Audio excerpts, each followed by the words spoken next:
Gaming is and has always been a very addicting hobby, especially when the games in question are multiplayer first-person shooter games. There is nothing more satisfying than lining up a nasty headshot on an unsuspecting player, or getting multiple kills, or a quad.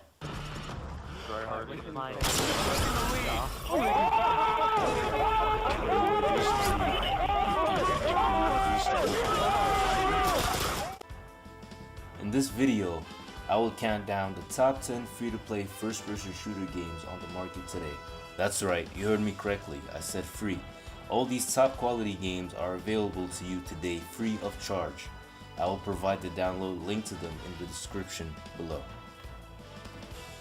Since there were many potential candidates for the spots on this list, I had to rank these games based on a few criteria. First of all, the games have to have a healthy player base and a low amount of hacking, which means games like combat arms cannot be included. The games also needed to have fair free-to-play models, which means pay-to-win games like Battlefield Play for Free cannot be included, as they don't stand a chance. Lastly, the games just needed to be fun and playable, meaning they should have great gameplay and acceptable visuals, sound and art direction. Alright, since I've gotten that out of the way, let's get started. Number 10. Fear Online. Starting off the countdown is Fear Online. Fear Online is a horror-based MMO FPS from InPlay Interactive, published by Area Games and is also available through Steam. It is a very unique game that takes the basic aspects of a competitive first-person shooter and pretty much incorporates them into the Fear universe, making for some intensely fun multiplayer moments. The game also includes story PvE missions, which are pretty fun and unique for a free-to-play game. The influence of the Fear series really make this game unique, as Fear Online is kinda like a horror-themed Call of Duty. Fear Online secures the number 10 spot in this countdown. Number 9.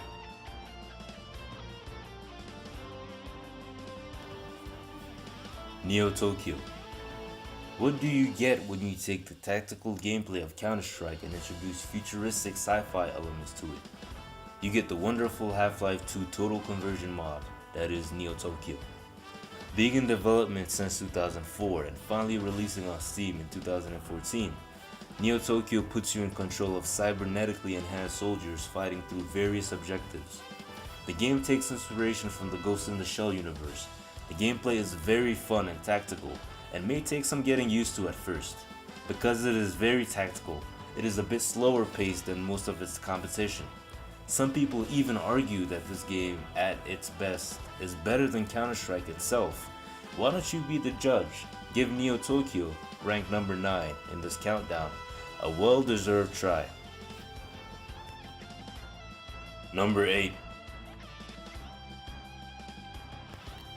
Counter-Strike Nexon Zombies. Being the result of a collaboration between free-to-play juggernaut Nexon and Steam, it is no surprise that this game is very entertaining.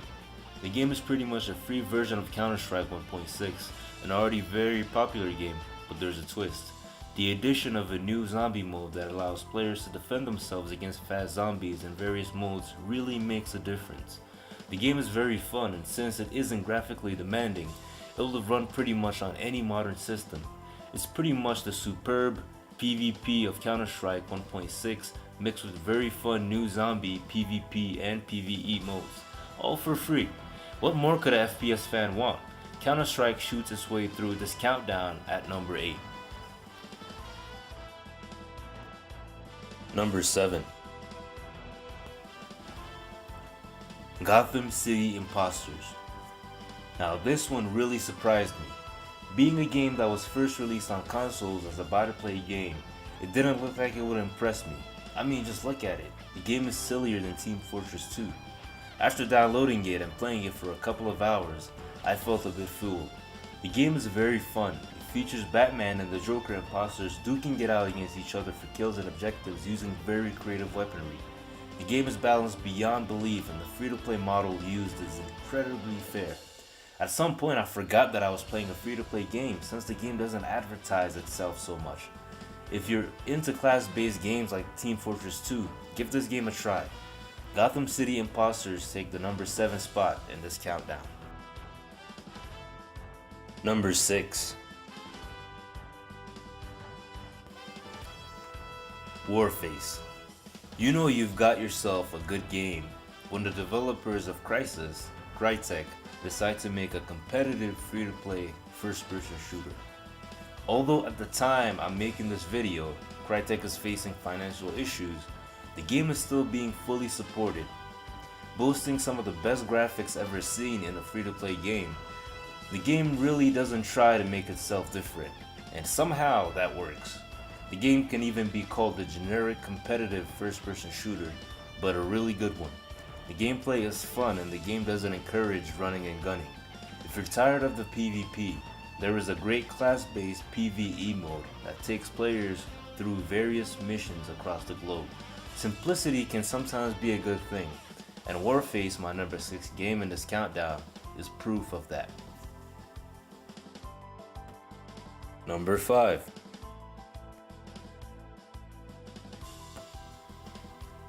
Soldier Front 2. Unlike the previous game in this list, Soldier Front 2 is very fast paced. After playing it for some time, you just can't ignore the fact that the game mimics so many things from the very popular and sometimes infamous Call of Duty series. And I think the developers and publishers of Area Games are aware of that. That's why the game feels like it is trying to innovate sometimes, especially with game modes like Hero Mode, which is basically a MOBA but with first-person shooter mechanics and soldiers. The gameplay is fast, responsive, and fluid, and the visuals are insanely good. Soldier Front innovates its way through the number 5 spot in my countdown. Number 4.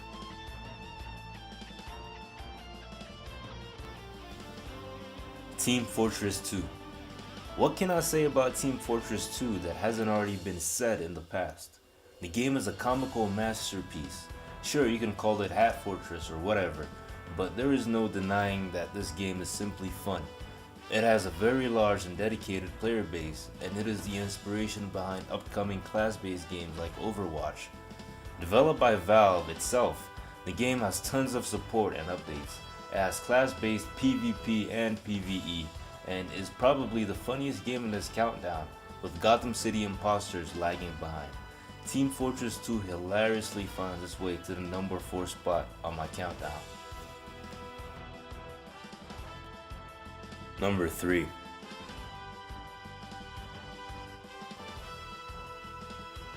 Tribes Ascend. Developed by Iris Studios, Tribes Ascend is a very unique sci-fi first-person shooter where players are all equipped with jetpacks and the ability to ski on land. Along with the very large and beautiful maps, these factors ensure for some very exciting and insanely satisfying firefights. Nothing makes you want to scream Shazbot like one-hit killing an enemy player while flying in the air at 200 miles per hour. All of the weapons in the game are available to purchase without paying real money, even though that may take a while to accomplish. The concept of this game is very original, and its execution is nearly flawless. Tribes Ascend Shazbots its way onto this list as number 3. Number 2. Blacklight Retribution. I remember when Blacklight Retribution was first announced. It was one of the first free-to-play games for which the developers themselves promised to have buy-to-play quality content and visuals, along with a very fair free-to-play model. The game did offer what they promised, very nice theme and visuals, as well as satisfying gameplay. Blacklight also has a unique weapon crafting system, where every single part of the gun can be manually selected from a list of options, allowing for limitless possibilities in terms of weapon crafting. Even now, a couple of years after its release, Perfect World still manages to update this game with expansions, keeping it ever so fresh and fun. Blacklight secures the number 2 spot in this countdown.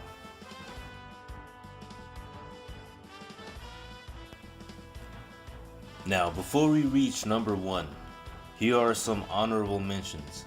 These are games that were very good and competent, but still couldn't hold up to the ones in this list.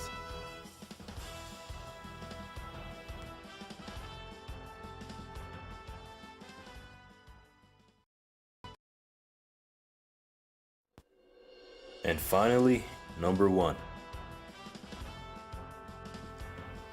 PlanetSide 2. Imagine a very large gaming server, populated with about 2,000 players. Now imagine a persistent world, with huge maps, land, countless weapons and vehicles. Imagine 3 factions trying to take control of this land. Divide those 2,000 players into the 3 factions and have them go to war with each other. This is pretty much the basic concept of PlanetSide 2. Sony Online Entertainment really outdid themselves making this game, as its scale is downright mind-blowing. The persistent world in this game makes you feel like you're fighting a war when you play, and whenever you stop, you're just taking a break from the ever-growing action. The business model in this game is very fair, letting you try the weapons without even having to pay. Graphically, it is arguably the most advanced game in this list. If you have a fairly modern PC, give this game a try if you haven't already. You will not regret it. PlanetSide 2 easily takes the number 1 spot in this countdown.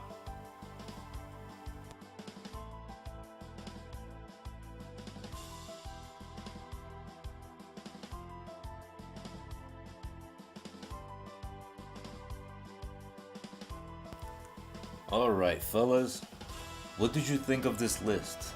Any suggestions or objections? Leave them in the comment section below. This is the 3rd time I'm making a top 10 first-person shooter games list, and it is interesting seeing so much evolution in the free-to-play genre. I kinda wonder what will come next. Maybe I should make a video about that. In the meantime, please like the video if you have enjoyed it, and subscribe for more awesome lists and videos. You'll be supporting my channel. Thanks for watching. Haptic is out.